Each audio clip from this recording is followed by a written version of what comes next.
आज हम स्टडी करेंगे रेस्पिरेटरी सिस्टम के बारे में। आपको पता है माइंडफुलनेस में आपने किस प्रकार के ब्रीथिंग एक्सरसाइज प्रैक्टिस किया है, इसको हम प्राणायाम कहते हैं। और प्राणायाम के द्वारा हमारे शरीर में जो जितने सिस्टम्स हैं उन पे पॉजिटिव इफेक्ट आता है और सबसे ज़्यादा इसका पॉजिटिव इफेक्ट हमारे माइंड पे होता है। हमारा माइंड काम होता है, कॉन्सेंट्रेट होता है, जिसके द्वारा हम माइंडफुलनेस बहुत इफेक्टिवली हम प्रैक्टिस कर सकते हैं। ठीक है, लेकिन जब हम प्राणायाम करते हैं तो प्राणायाम करते वक्त हमारा रेस्पिरेटरी सिस्टम वो एक्शन में होता है। तो रेस्पिरेटरी सिस्टम क्या है, इसके बारे में आज हम स्टडी करेंगे। तो हैंड पिक्ड वीडियो मैं दिखाऊंगा रेस्पिरेटरी सिस्टम के बारे में आज आपको, इसको आप गौर से देखिए।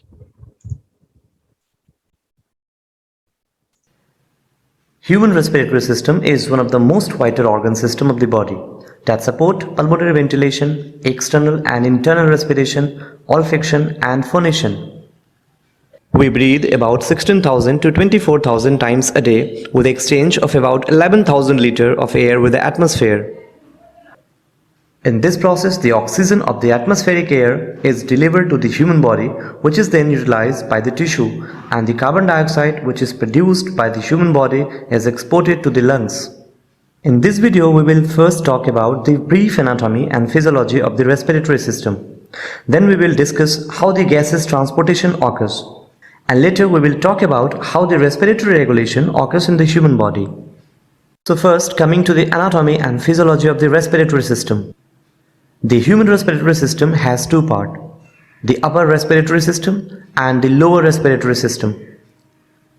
The upper respiratory system consists nasal cavity, pharynx and larynx. Air entering the nasal cavity flows through the passage created by the superior, middle and inferior nasal conchae. Frontal, maxilla, nasal, ethmoid and vomer are the 5 bones of the nasal cavity that form a framework that support the nose. The pharynx is a musculo-membranous tube that function as a part of alimentary canal and as an airway in the upper respiratory system. Pharynx consists of 3 regions and they are nasopharynx, oropharynx and laryngopharynx. The larynx is an organ of complex structure that serves as a dual function, as an air canal to the lung and as the organ of phonation. The skeletal framework of the larynx consists of cartilages connected by the membranes. The lower respiratory system consists trachea, bronchi, bronchioles and lungs. The trachea extends from the larynx to the upper border of the T5 vertebra, where it branches to form bronchi. The trachea is supported by a series of C-shaped cartilaginous rings that allow the trachea to change shape to accommodate masses of the food passes through the esophagus. The bronchi are the air passage into the lung that begins at the end of the trachea. There are 2 bronchi, one for each lung. The bronchi divide and redivide to form a bronchioles. There are 2 lungs in the human body, which are located inside the thoracic cage. The right lung is bigger than the left. The right lung has 3 lobes and the left has 2.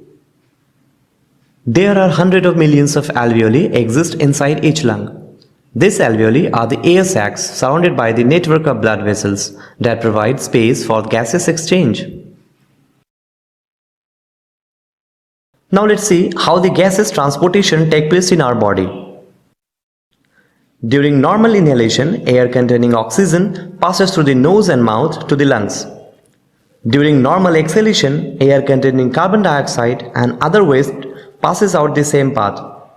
This process of moving air in and out of the lung is called pulmonary ventilation or breathing. During normal inhalation, the diaphragm and the external costal muscles contract and a rib cage elevate. As a result, air rushes in. But during the normal exhalation, the muscle relax, so air is expelled out. Inside the lungs, oxygen from the air is exchanged for the waste carbon dioxide from the bloodstream. This process takes place in alveoli. Oxygen from inhaled air diffuses from the alveoli into the pulmonary capillaries, and the carbon dioxide from oxygen depleted blood diffuses from the capillaries into the alveoli. Now the bloodstream delivers oxygen to cells and remove the carbon dioxide through the process of internal respiration. In the lungs, oxygen is absorbed into the blood by RBC containing hemoglobin. Oxygen binds to this molecule. The oxygenated blood then moves through the vasculature. Within the body tissue, the RBC release oxygen, which then diffuse through the capillary wall into the tissue.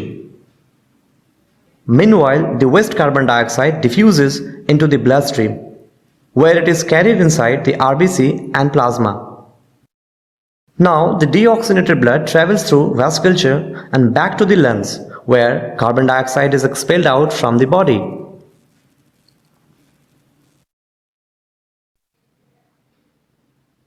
Now let's see how breathing is regulated by our brain.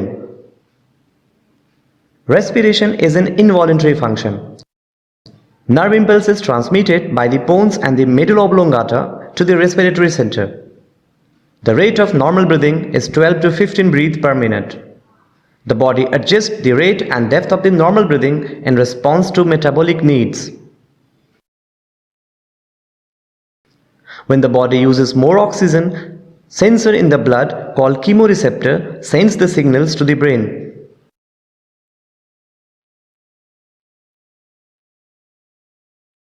So the rate of breathing increases. Action including talking, sneezing and coughing can also alter breathing pattern for the short period of time. तो ये था हमारा respiratory system, और आपने देखा है respiratory system में कौन कौन से ऑर्गन्स हैं जो पार्ट प्ले करते हैं. नॉस्ट्रिल्स, माउथ, कैविटी, जो नेसल पैसेज है जिसको हम विंड पाइप कहते हैं, ट्रैकिया कहते हैं, उसके द्वारा हमारे लंग्स में एयर जाती है और फिर वहां ऑक्सीजन और कार्बन डाइऑक्साइड का एक्सचेंज होता है. जब हम सांस छोड़ते हैं तो कार्बन डाइऑक्साइड बाहर जाती है और वही एयर हमारे हार्ट को भी पंप करती है और हमारे ब्रेन को भी ऑक्सीजन पहुंचाती है. तो ऑक्सीजन सबको चाहिए, राइट.